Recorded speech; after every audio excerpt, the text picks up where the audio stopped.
જો alpha beta અને gamma એ x બાર ના દિક ખૂણાઓ હોય તો 1 plus cos 2 alpha plus cos 2 beta plus cos 2 gamma બરાબર ખાલી જગ્યા. સદિશમાં ત્રિકોણમિતિ વાળું કંઈ પણ આપેલું હોય તો એમાં સદિશમાં ત્રિકોણમિતિનું એક જ સૂત્ર છે cos square alpha cos square beta cos square gamma બરાબર 1. આવું કંઈ પણ શોધવાનું તમને આપી શકે. જુદી જુદી આવી ઘણી રકમો આપશે પણ બધામાં આનો ઉપયોગ થશે. cos square alpha cos square beta cos square gamma બરાબર 1. એટલે સૌથી પહેલા આ ત્રણે ત્રણને આમાં ફેરવવા પડે. cos square alpha cos square beta cos square gamma તો ત્રિકોણમિતિનું 11મા ધોરણનું સૂત્ર આ બી cos અને અહીંયા 2 આલ્ફા 2 બીટા 2 ગેમા અને અહીંયા આલ્ફા બીટા ગેમા. એટલે ખૂણો આના કરતા કેવો છે? અડધો. આના કરતા ત્યાં ખૂણો અડધો છે. તો cos નું એવું સૂત્ર કે ખૂણો અડધો થાય અને પાછો cos આવે એવું સૂત્ર 2 cos સ્ક્વેર minus 1. એટલે 2 આલ્ફા છે આલ્ફા થાય, 2 બીટા છે બીટા થશે અને 2 ગેમા છે ગેમા થશે. ત્રણે ત્રણમાં આ સૂત્રનો ઉપયોગ કર્યો 11મા ધોરણનો.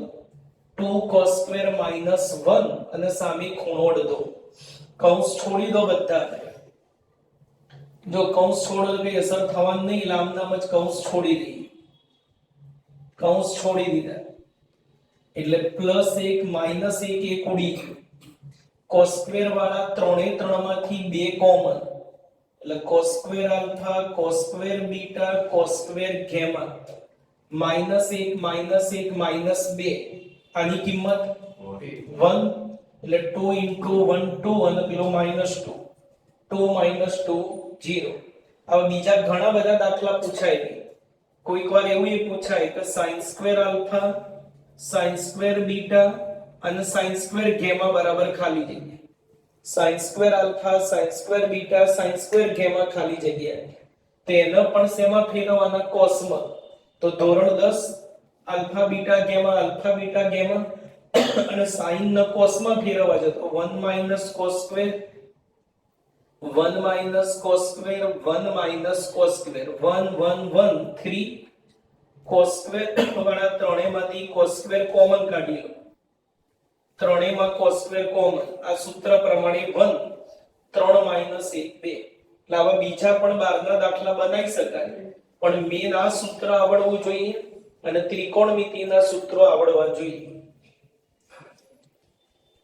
જો x બાર y બાર z બાર ત્રણ સદિશ આપેલા છે તો x બાર પ્લસ y બાર અને y બાર માઈનસ z બાર ને લંબ એકમ સદિશ શોધો. કોઈ પણ બે સદિશ આપેલા હોય અને એના લંબ એકમ સદિશનું સૂત્ર યાદ કરીએ કે a બાર અને b બાર ને લંબ એકમ સદિશ સૂત્ર હતું plus or minus a bar cross b bar upon એનો મોડ. કોઈ પણ બે સદિશ આપેલા હોય અને બંને સદિશના લંબ એકમ સદિશ શોધો. આનું નામ ધારો કે આપણે a બાર પાડી દીધું અને આનું નામ ધારો કે b બાર. તો a બાર અને b બાર ને લંબ એકમ સદિશ plus or minus a bar cross b bar upon એનો મોડ. તો આ a બાર અને b બાર શોધી લઈએ. જો a બાર તરીકે શું આપ્યું? x બાર પ્લસ y બાર. એટલે બંને સદિશનો સરવાળો 1 - 1 0 1 ને 2 3 -2 + 2 0. b બાર તરીકે કોણ છે? y બાર માઈનસ z બાર. તો y બાર અને z બાર ની બાદબાકી કરો.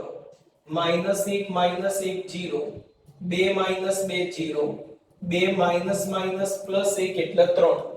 a બાર b બાર મળી ગયો. હવે એનો ક્રોસ શોધો. ક્રોસ એટલે નિશ્ચય i j k. પહેલી હાર a બાર અને બીજી હાર b બાર. ત્રિહાર નિશ્ચયકનું વિસ્તરણ 9 - 0 j ની જોડે 0 - 0 અને k ની જોડે 0 - 3 એટલે 9 0 - 3 એ 0 k ની જોડે આ 0 - 0 થશે સોરી એટલે આ 0 આ મળી ગયો a બાર ક્રોસ b બાર અને હવે આમાં કિંમત મૂકો a બાર ક્રોસ b બાર 900 અને એનો મોડ એટલે વર્ગ કરી સરવાળો 81 નું વર્ગમૂળ 9 અને છેદ અલગ અલગ આપી દો 81 નું વર્ગમૂળ 9 9/9 1 0/9 0/9 એટલે 0 એટલે લંબ એકમ સદિશ મળી જો રકમમાં એક સદિશ આપેલો છે એ અક્ષો સાથે અનુક્રમે ખાલી જગ્યા માપના ખૂણા બનાવો તો રકમમાં જે સદિશ આપ્યો એને L બાર કહી દઈએ અને એના અક્ષો જોડેના ખૂણા શોધવાના x અક્ષ y અક્ષ અને z અક્ષ જોડે અક્ષો સાથેના ખૂણા શોધવાનો કોઈ પણ દાખલો હોય તે સદિશની પહેલા શોધો દિક કોસાઇન નામ L બાર પાડ્યું તો L બાર upon mod L બાર 2 2 -1 અને મોડ એટલે વર્ગ કરી સરવાળો 9 9 નું વર્ગમૂળ 3 બધાના છેદ અલગ અલગ આપી દો આ દિક કોસાઇન મળી એમાં એક્સિયમ મળ્યો એને cos આલ્ફા કહી દો વાયમ ને cos બીટા અને z યામ મળ્યો એને cos ગેમા એમાંથી એવા આલ્ફા બીટા ગેમા મળી જાય cos પેલી બાદ જાય એટલે cos ઇનવર્સ આને કહેવાય x અક્ષ જોડેનો ખૂણો cos પેલી બાજુ એટલે બીટા બરાબર cos ઇનવર્સ આ y અક્ષ જોડેનો ખૂણો અને આ cos પેલી બાજુ જાય એટલે cos ઇનવર્સ -1/3 ચેપ્ટર 2 પ્રમાણે cos ઇનવર્સ માઈનસ તો પાઈ માઈનસ એટલે આ થયો z અક્ષ જોડેનો ખૂણો એટલે x અક્ષ y અક્ષ અને z અક્ષ સાથેનો ખૂણો મળી જો બિંદુ P એનો સ્થાન સદિશ આપેલો છે તથા બિંદુ P ના xy yz અને z અક્ષ સમતલોથી અંતરો અનુક્રમે p1 p2 p3 હોય તો સિગ્મા i બરાબર 1 2 3 pi શોધો જે શોધવું જેના સિગ્મા કાઢીને લખીએ i બરાબર 1 2 3 લાઈ 1 મૂકો 2 મૂકો અને 3 અને સિગ્મા એટલે સરવાળો એટલે તમારે p1 p2 p3 શોધવા પડે p1 p2 p3 શું છે તો બિંદુ P જે આપ્યું એના સમતલો સાથેના અંતરો તો p1 છે એ xy સમતલથી અંતર p2 એટલે yz સમતલથી અંતર અને p3 z અક્ષ સમતલથી અંતર ઓરિજિનલ મોટી રીતો ના કરી હોય તો MCQ માં ડાયરેક્ટ લખી શકાય p1 એટલે xy સમતલથી એનું અંતર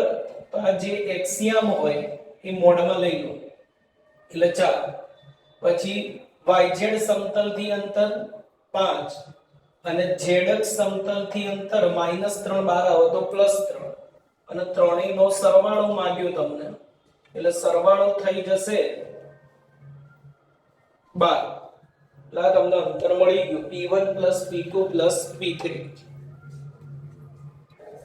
જો 26 નંબર આ ઉલટ સુલટ આપણે લખાઈ ગયું p1 એ xy સમતલથી અંતર હતું xy સમતલ એટલે z યામ લેવાનું તો -3 મોડમાંથી બહાર આવે +3 પછી yz સમતલથી અંતર yz સમતલ તેમાં x યામ લેવાનું એટલે અહીંયા અંતર થશે 4 અને p3 એટલે z અક્ષ સમતલથી અંતર z અક્ષ સમતલથી અંતર તો પેલો y યામ આવે એટલે 5 એટલે પછી સરવાળો 3 4 અને 5 સરવાળો એનો એ રહેશે આ થોડું ઉલટ સુલટ લખાઈ ગયું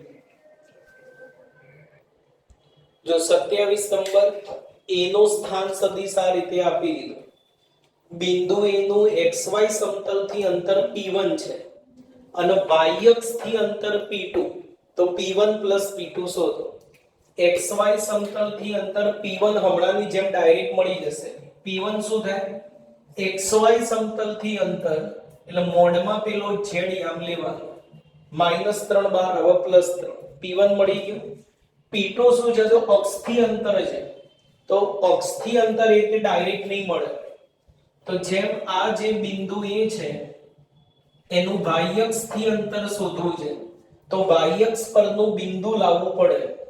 અહીંયા y અક્ષ પર હંમેશા x યામ z યામ 0 અને y યામ કેટલો થાય તો અહીંયા જે બિંદુમાં y યામ હોય એટલો. ઉપર જે તમને રકમમાં બિંદુ આપ્યું એના y યામ છે એની જગ્યાએ x અક્ષ પરનું બિંદુ હોય તો x અક્ષ પર y z 0 લે.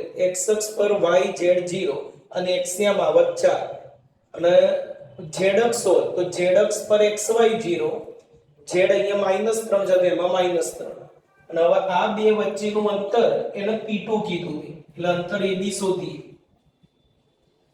x યામની બાદબાકીનો વર્ગ y યામની બાદબાકીનો વર્ગ અને z યામની બાદબાકીનો વર્ગ એટલે 16 0 9 25 AB સ્ક્વેર 25 એટલે AB બરાબર 5. AB શું હતું ભાઈ y અક્ષ થી અંતર એને એમને p2 કીધું એટલે p2 5. તમારે શોધવું છે p1 p2. p1 મળ્યો તો 3 અને p2 5 એટલે સરવાળો થઈ જશે 8. જો ત્રિકોણના 3 શિરોબિંદુ આપી દીધા a b અને c.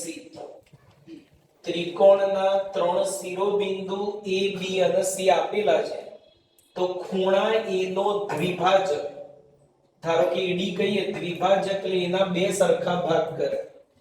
ખૂણા a નો જે દ્વિભાજક AD આવશે એને દર્શાવતો એકમ સદિશ શોધો. તો પેલા ખૂણા a નો દ્વિભાજક AD શોધવો પડે. તો દ્વિભાજક AD કેવી રીતે શોધાય તો મધ્યઘાત શોધતા રહે રીતે AB ખૂણા A માંથી નીકળતી બે બાજુ AB AC એનો સરવાળો ભાગ્યા 2. સૌથી પહેલા દ્વિભાજક સદિશ છે એનો સ્થાન સદિશ શોધવો પડે. તો A માંથી નીકળતી ત્રિકોણની બે બાજુ ABAC સરવાળો ભાગ્યા 2. બસ હવે ABAC શોધીને એમાં મૂકી દો. AB એટલે B માંથી A બાદ કરો. 4 માંથી 1 જાય 3, 3 માંથી 1 જાય 2, 1 માંથી 2 જાય -1. પછી AC C માંથી A બાદ કરો. 2 માંથી 1 જાય 1, 3 માંથી 1 જાય 2, 5 માંથી 2 જાય 3. મૂકી દો એટલે દ્વિભાજક સદિશ મળી જાય. ઉપર પહેલા સરવાળો 3 ને 1 4, 2 ને 2 4, 3 માંથી 1 જાય 2, છેદ અલગ 2 2 અને 1. આ દ્વિભાજક સદિશ મળી અને એનો પાછો શું શોધવાનો એકમ સદિશ. તો એના સૂત્રો આગળ જોયા બી એકમ સદિશના AD/mod AD એટલે 2 2 1 mod એટલે વર્ગ કરી સરવાળો. સરવાળો 9 9 નું વર્ગમૂળ 3 એટલે 2/3 2/3 અને 1/3. જો A અને B એના સ્થાન સદિશ અનુક્રમે આપી દીધા. CAB નો 3/2 ના ગુણોત્તરમાં વિભાજન કરે તો C નો સ્થાન સદિશ શોધો. બુકમાં આવા દાખલા ગણે છે. C અંતઃ વિભાજન કરે છે બહિર વિભાજન એવું કઈ આપ્યું નથી. તો પેલા અંતઃ વિભાજન થી દાખલો ગણી જુઓ. જવાબ ના આવે તો ભાઈ બહિર વિભાજનનું સૂત્ર વાપરવાનું કે અહીંયા કશું કીધું નહીં. તો C નો સ્થાન સદિશ વિભાજન કરતા બિંદુનો સ્થાન સદિશ સૂત્ર હતું m b/n/m+n. અંતઃ વિભાજનમાં બંને પ્લસ આવે, બહિર વિભાજનમાં બંને માઈનસ આવે. m અને n એટલે પેલો ગુણોત્તર m3 n2 છેદમાં 3 અને 2 5 a/b. પહેલો જે a નો સ્થાન સદિશ આપ્યો એને a કહી દેવાનો, b નો સ્થાન સદિશ આપ્યો એને b કહી. એટલે b ની જગ્યાએ a - 3b, a ની જગ્યાએ 6a અને 2b. ચલો 3 વડે ગુણો એટલે 3a, 3 તરી 9, 2 વડે ગુણો એટલે 6 દુ 12 અને 4b, 12 અને 3 15a અને -5b upon 5. 5 કોમન અને 5 ઉડી જાય એટલે 5 તરી 15 અને b. આ C નો સ્થાન સદિશ મળી. જો ઓપ્શનમાં આવું ના આપ્યું હોય તો બહિર વિભાજન એટલે વચ્ચે માઈનસ કરવાનું એટલે એનો જવાબ પણ તમને મળી. જો 30 નંબર a બાર અને b બાર એકમ સદિશ છે એટલે mode a bar mode b bar 1. a બાર અને b બાર વચ્ચેનો ખૂણો 2 થીટા તે વાક્યના સંકેતમાં લખ્યું થીટા 0 અને પાઈ ની અંદર હોય અને a bar minus b bar નો મોડ લેસ ધેન 1 તો થીટા ખાલી જગ્યા. થીટા કયા ઓપ્શનમાં બધા અંતરાલ આપ્યા છે. થીટા કયા અંતરાલમાં આવશે શોધો, એના માટે આનો ઉપયોગ કરો. આગળ બી ઘણી બધી વાર જોયું એકલા મોડનું કોઈ સૂત્ર નહીં એટલે મોડ આપે એટલે બંને બાજુ વર્ગ કરો. એમસીક્યુ છે એટલે વર્ગનું વિસ્તરણ કરો તો ચાલશે. વર્ગનું વિસ્તરણ mode a bar mode b બાર ની જગ્યાએ મુકાય 1, એની જગ્યાએ 1 1 ઉડી ગયું અને a બાર ડોટ b બાર ની જગ્યાએ ખૂણાનો ઉપયોગ કરો. બે સદિશ વચ્ચેનો ખૂણો 2 થીટા તો સૂત્ર a bar dot b bar mode a bar mode b બાર આ બંને 1 આપેલા છે એટલે a બાર ડોટ b બાર થઈ જશે cos 2 થીટા.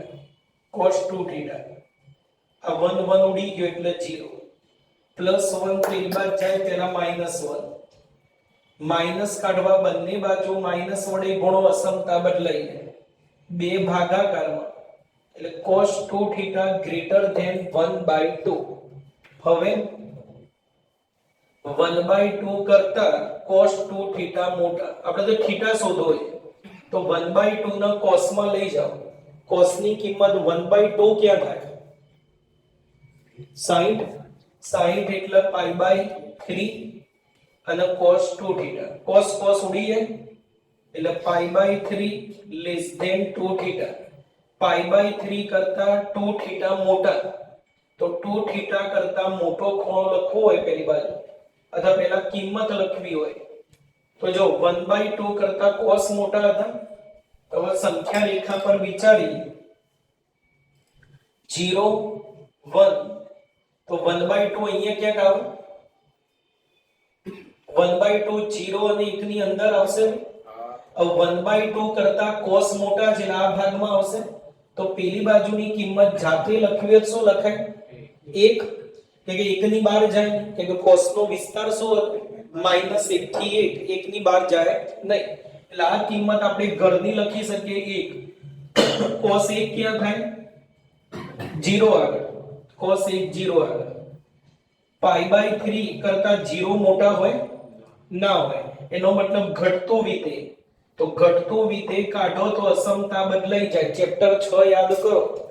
અસમતા વાળાને વધતું વિધેય આપો કે વધતું વિધેય લઈ લો તો અસમતા પર કોઈ અસર થાય નહીં પણ ઘટતું વિધેય આપો કે ઘટતું વિધેય લઈ લો તો અસમતા બદલાઈ જાય. એવું ના ખબર પડતી તો એટલી તો ખબર પડે કે π/3 60 કરતા 0 મોટા ના હોય 0 કરતા એ મોટા હોય એટલે અસમતા બદલી. આપણે તો થીટા જોઈએ તો 2 વડે ભાગો 2 વડે ભાગો એટલે જવાબ આવી ગયો 0 થી π/6. 0 અંતર લેવાના છે અને π/6 પણ 0 થી π ની અંદર આવશે એટલે ઓપ્શન પ્રમાણે જોઈ લેવાનું. કદાચ સમૃદ્ધ કર્યું હશે એટલે 0 અંદર આવે છે એટલે 0 લેવાનું. અંતરાલ જોઈ લો કઈ રીતે